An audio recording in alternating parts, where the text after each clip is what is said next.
Terima kasih sudah mengklik video ini. Kali ini kita akan membahas sebuah kejadian horor, kasus horor yang terjadi di Bekasi. Begini ceritanya.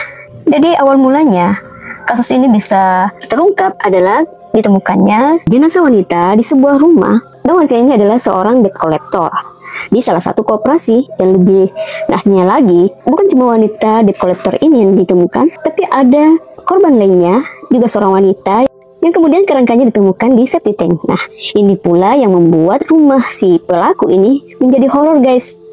Dia selalu dihantui oleh penampakan-penampakan dari sosok korban ini yang ditemukan di septic tank. Mau tahu selengkapnya? Yuk kita bahas. Kasus horor ini penting dibahas untuk pembelajaran agar kita senantiasa berhati-hati pada dua urusan ini, yakni judon dan utang-utangan. Sangat penting untuk dihindari dua urusan ini. Karena kasus horor ini bermula dari dua urusan ini. Tanpa berlama-lama lagi, kita masuk ke ceritanya. Seorang pria bernama Sunardi yang tinggal di Desa Sindang Mulia di Bekasi. Awalnya Sunardi tinggal bersama istri dan satu anaknya. Lalu kemudian dia ditinggal istrinya bekerja jadi TKW di luar negeri. Sementara Sunardi sebagai buruh bangunan. Dan setelah 20 tahun usia pernikahannya, hingga Sunardi menikah lagi dengan janda berumur 51 tahun bernama Almaida dengan 2 anak sebelumnya yang telah dewasa. Setelah nikah, Sunardi ngajak Almaida tinggal di rumahnya, sedangkan istri pertamanya diketahui sudah tinggal di rumah lain bersama anaknya tanpa dicerai. Singkatnya, rumah tangga Sunardi dan Almaida tampak baik-baik saja.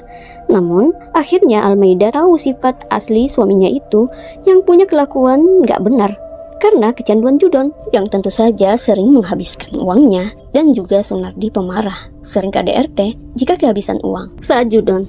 Begitu seterusnya yang membuatnya sering berhutang hingga kecanduan pula hutangnya.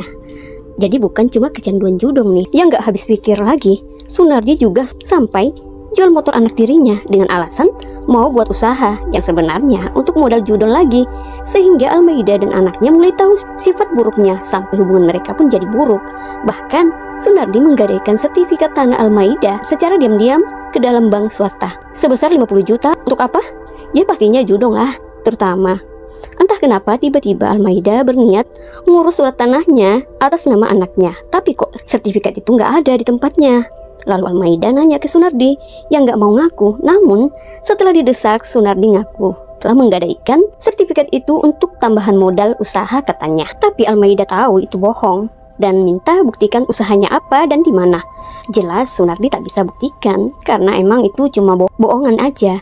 Dan akhirnya dia ngaku juga telah menggadai dan menghabiskan uang itu, membuat Almaida marah besar.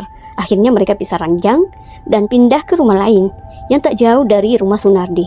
Meski begitu, Almaida tetap nagih sertifikat tanahnya dikembalikan oleh Sunardi yang tidak punya uang sama sekali untuk nebus sertifikat itu hingga 1 tahun lebih, yang membuat Almaida akhirnya mendatangi Sunardi di rumahnya bulan November 2022 untuk nagih sertifikatnya dikembalikan, membuat Sunardi kebingungan sampai terlintas di pikirannya menghabiskan nyawa Almaida karena situasi rumahnya yang sepi dan berjarak dari rumah warga lainnya. Tanpa aba-aba, Sunardi menarik kerudung Almaida hingga lepas dan akhirnya mengeksekusi Almaida dengan kerudungnya hingga Almaida hilang nyawanya saat itu.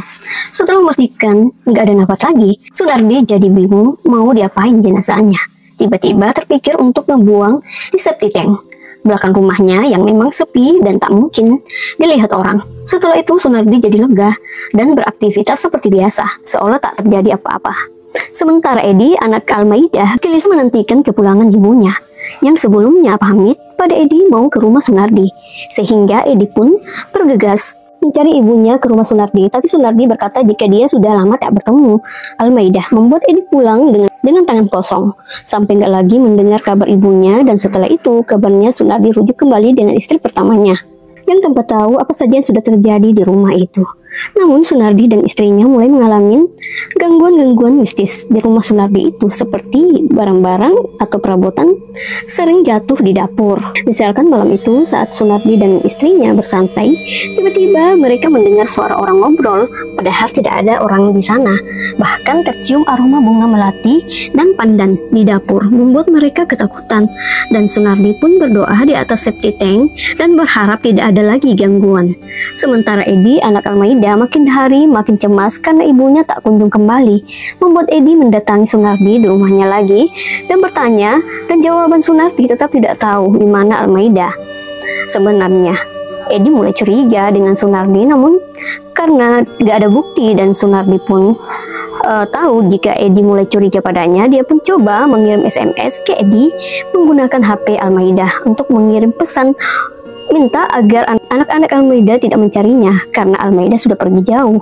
Karena pesan inilah Edi bertambah curiga dan cemas akan apa yang sebenarnya terjadi pada ibunya. Sehingga Edi pun melaporkan soal hilangnya Almaida ke Polsek Sarangbaru. Setelah itu polisi pun melakukan pencarian, tapi gak ada hasil kala itu karena emang gak ada bukti akan hilangnya Almaida itu ataupun jejak hilangnya Almaida dengan Sunardi. Hingga berbulan-bulan lamanya gak ada kabarnya. Akhirnya keluarga pasrah dan berharap nanti ada kabar tentang Almaida. Sedangkan Sunardi yang awalnya berhasil menutupi kejahatannya yang dia lakukan demi selesaikan masalah utangnya itu, membuatnya kembali berulah 2 tahun kemudian di tahun 2024 yang gak ada kapoknya main judong. Walaupun barang-barangnya udah pada dijual untuk modal judong. Sampai akhirnya ngutang lagi ke koperasi dengan angsuran 300.000 per bulan. Tapi ternyata dia pun gak bisa bayar cicilan itu sehingga utangnya membengkak karena berbunga. Utang riba ngeri banget. Nah, pihak koperasi mengirim karyawannya bernama Sri Pujianti untuk menagih ke rumah Sunardi pada tanggal 3 Februari 2025 di siang hari dengan menggunakan motor sendiri. Hingga bertemu dengan Sunardi di depan rumahnya. Langsung deh nagih Sunardi. Tapi siang itu Sunardi beralasan mau keluar ngambil duit dulu dan minta Sri balik. Nanti sore datang lagi, hingga Sri pun balik ke kantornya. Dan sorenya Sri datang lagi ke rumah Sunardi menagih, membuat Sunardi bingung dan mengulur waktu untuk cari alasan. Tapi Sri nggak percaya lagi dan bertekad nggak mau pulang sebelum Sunardi mau bayar cicilannya. Sehingga muncullah ide gilanya tuh untuk menghabisi Sri dikarenakan rumahnya sepi dan Sri datang sendiri. Dan istri Sunardi juga gak tinggal lagi di sana. Akhirnya Sunardi ngajak Sri masuk ke rumah. Tanpa curiga Sri pun masuk dan tanpa aba-aba Sunardi habisi Sri dengan mencekiknya. Sri berusaha melawan dan berteriak, namun Sri perempuan yang tentu tak bisa melawan tenaga laki-laki ya. Dan rumah Sunardi jauh dari tetangga, membuat Sri tak bisa apa-apa dan nyawanya pun melayang saat itu juga.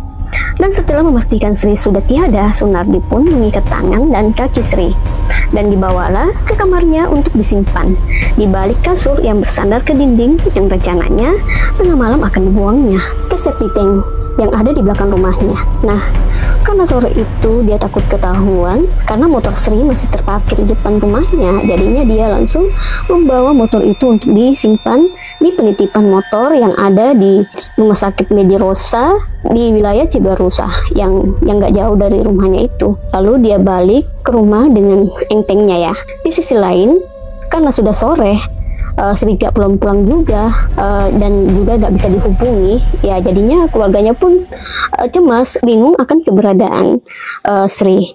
Akhirnya keluarganya pun menghubungi teman kerjanya Sri dan menanyakan akan keberadaan Sri di mana. Dan teman kerjanya juga kebingungan karena setahu mereka Sri hanya pergi ke rumah Sunardi untuk menagih utang. Karena sudah jam 6 sore, akhirnya temannya pun mendatangi rumah Sunardi untuk mencari Sri.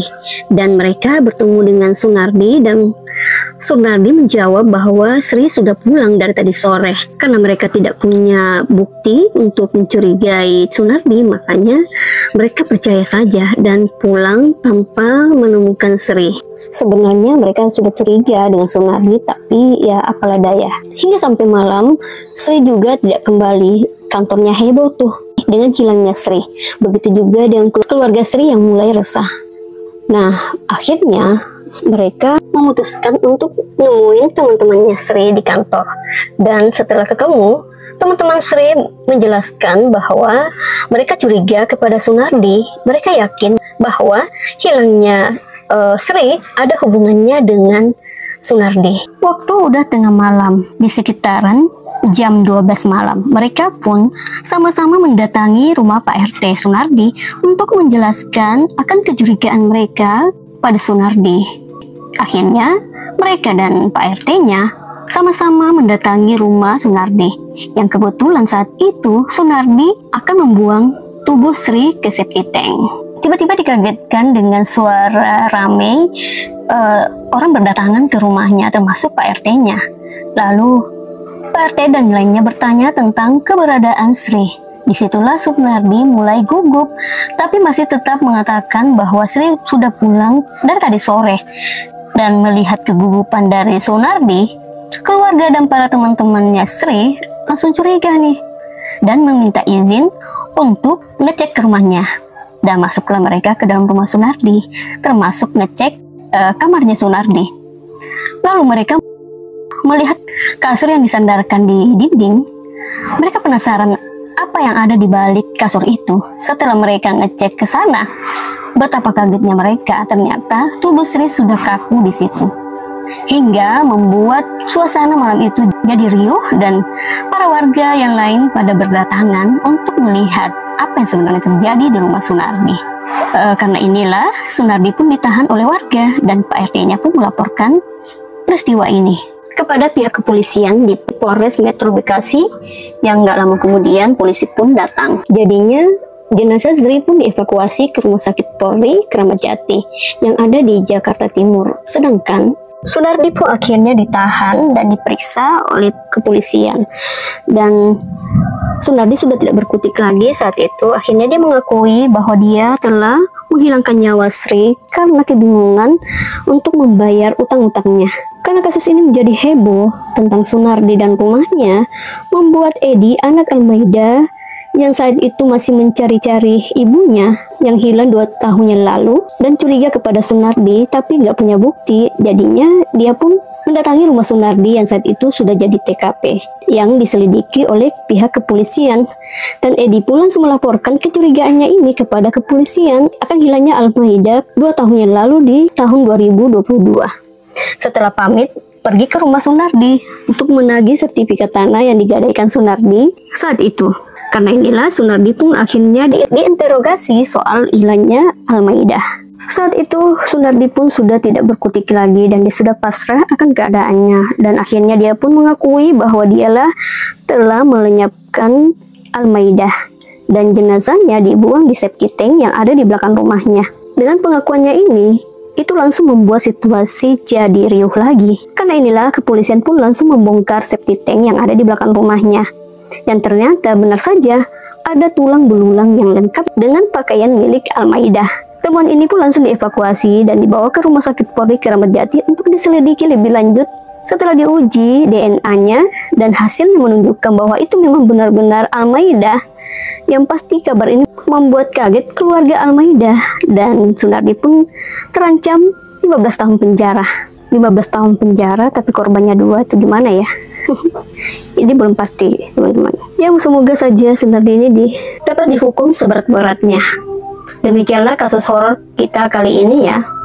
Semoga ada pembelajaran yang bisa kita ambil dari kisah ini, terutama kalian-kalian yang punya pemikiran untuk berutang, lebih baik berpikir-pikir dulu deh untuk melakukan hal tersebut.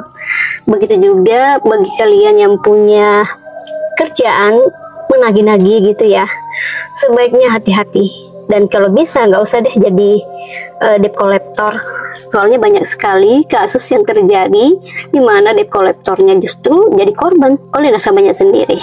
Gimana guys? Apa pendapat teman-teman dengan kasus ini?